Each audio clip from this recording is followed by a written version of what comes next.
Continuação do Santo Evangelho de nosso Jesus Cristo, segundo São Mateus. Naquele tempo, disse Jesus a seus discípulos: quando virdes no lugar santo a abominação da desolação que foi predita pelo profeta Daniel, quem lê, entenda. Então, os que estiverem na Judéia, fujam para os montes, e o que se achar no terraço, não desça para ir buscar coisa alguma de sua casa. E o que estiver no campo, não volte para tomar a sua túnica.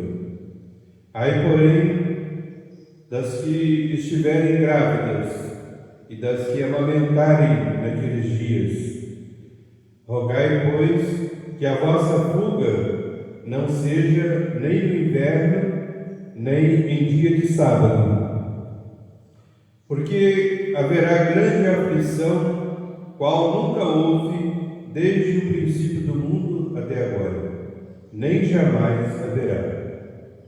E se estes dias não fossem abreviados, ninguém se salvaria, mas, por causa dos eleitos, serão abreviados estes dias.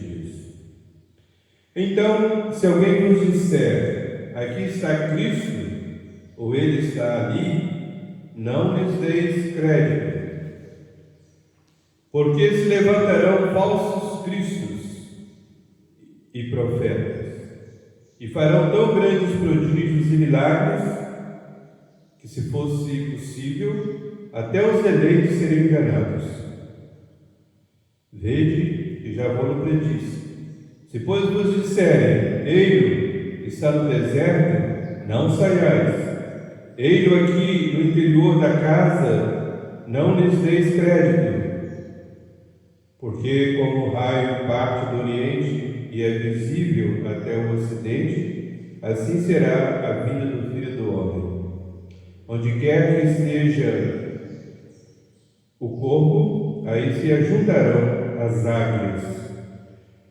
Logo após a tribulação daqueles dias, o sol se escurecerá, a lua não dará mais a sua luz, as estrelas cairão do céu e as forças do céu serão abaladas. Então aparecerá no céu o sinal do Filho do Homem, vindo sobre as nuvens do céu com grande poder e glória. E enviará seus anjos com forte clamor de trombetas e reunirão os eleitos dos quatro ventos, de uma a outra extremidade dos céus. Da figueira aprendei, pois, uma comparação. Quando seus ramos já estão tenros e as folhas brotam, sabeis que já está próximo o verão. Assim também, quando virdes todas essas coisas, sabei que o Filho do Homem está perto das portas.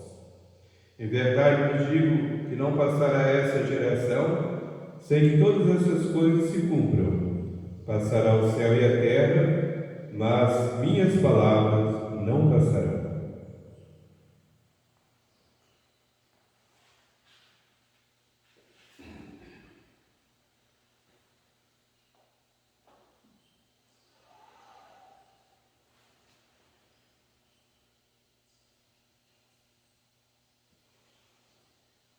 Pelo sinal da Santa Cruz, defende Deus nosso Senhor dos nossos inimigos, em nome do Pai, do Filho e do Espírito Santo. Amém. Caríssimos e amados irmãos, em nosso Senhor Jesus Cristo, estamos no 24º domingo depois de Pentecostes. É o último domingo do ano litúrgico. E fala sobre o fim do mundo. Nosso Senhor faz uma profecia sobre a destruição de Jerusalém e, ao mesmo tempo, fala sobre o fim do mundo. A destruição de Jerusalém é como se fosse uma figura da destruição desta geração, dessa humanidade.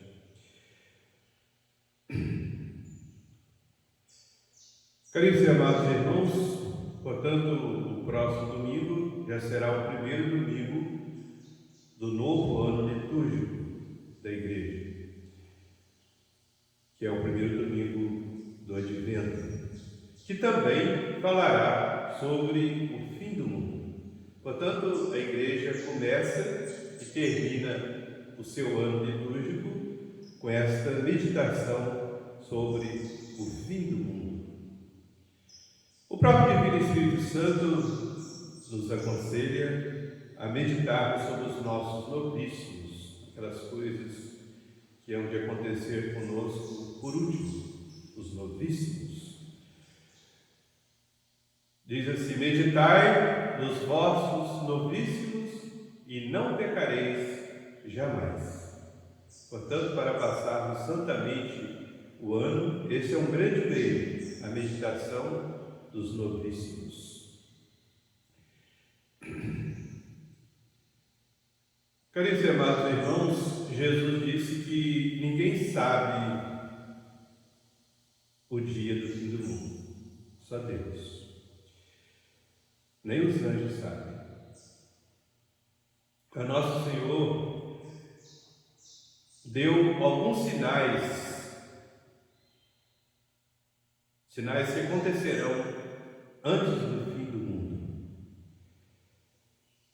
Mas quero destacar apenas um desses sinais.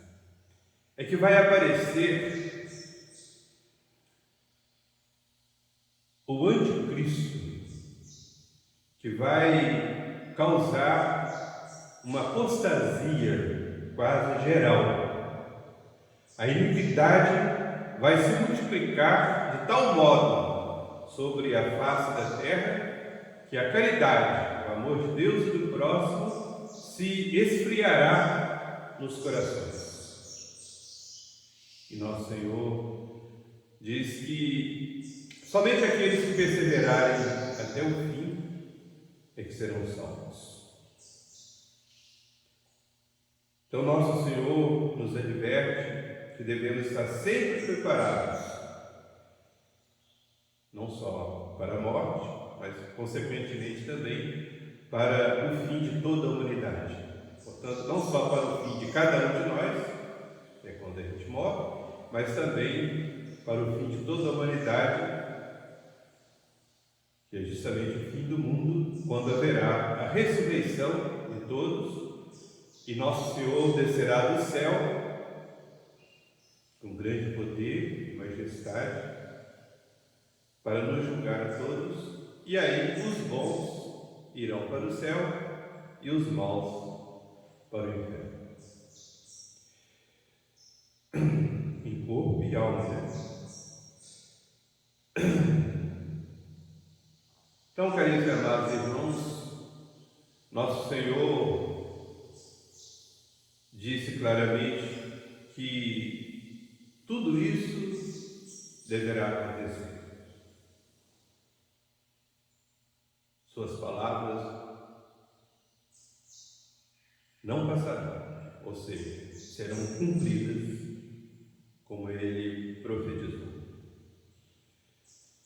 Realmente, a destruição de Jerusalém se deu 30 e poucos anos depois, no ano 70. E o fim do mundo, a gente não sabe o dia, mas é verdade inabalável da nossa fé que haverá o fim do mundo.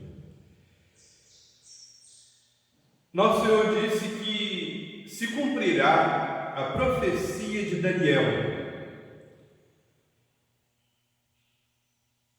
A desolação da abominação entrará no lugar santo, ou seja, haverá uma profanação horrível do templo. Realmente isso aconteceu antes da destruição de Jerusalém. E São Paulo fala sobre o anticristo,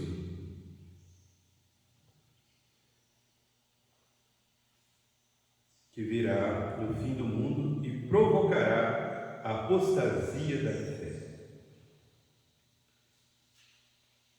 Está na sua segunda epístola aos Tessalonicenses, no capítulo 2, versículo 3 a 12. Diz assim o apóstolo: ninguém, de modo algum, os engane, porque isto, ou seja, a segunda vinda de Cristo, não será sem que antes venha a apostasia quase geral dos fiéis, e sem que tenha aparecido o homem do pecado, o filho da perdição, o qual se oporá a Deus e se elevará sobre tudo o que se chama Deus, o que é adorado, de sorte que se sentará no templo de Deus, apresentando-se como se fosse Deus.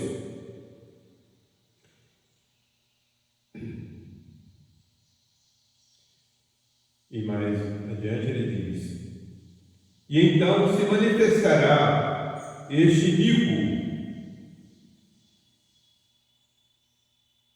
a quem o Senhor Jesus matará com o sopro da sua boca e destruirá com o resplendor de sua vida.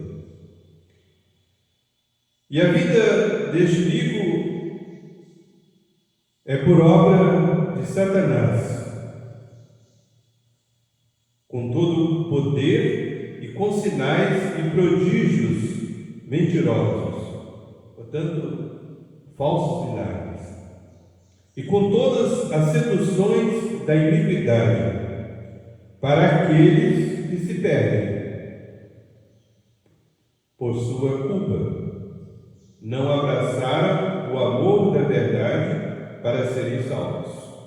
Por isso, Deus lhes enviará o artifício do erro, de tal modo que creiam na mentira, para que sejam condenados todos os que não deram crédito à verdade, mas se comprazeram na iniquidade.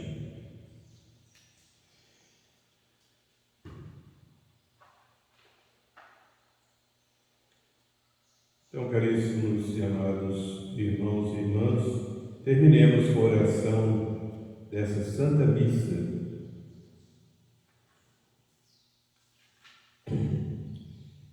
Excitai, Senhor, nós nos suplicamos, as vontades de vossos fiéis, a fim de que, procurando com mais fervor o fruto das obras divinas, mereçam de vossa misericórdia maiores remédios.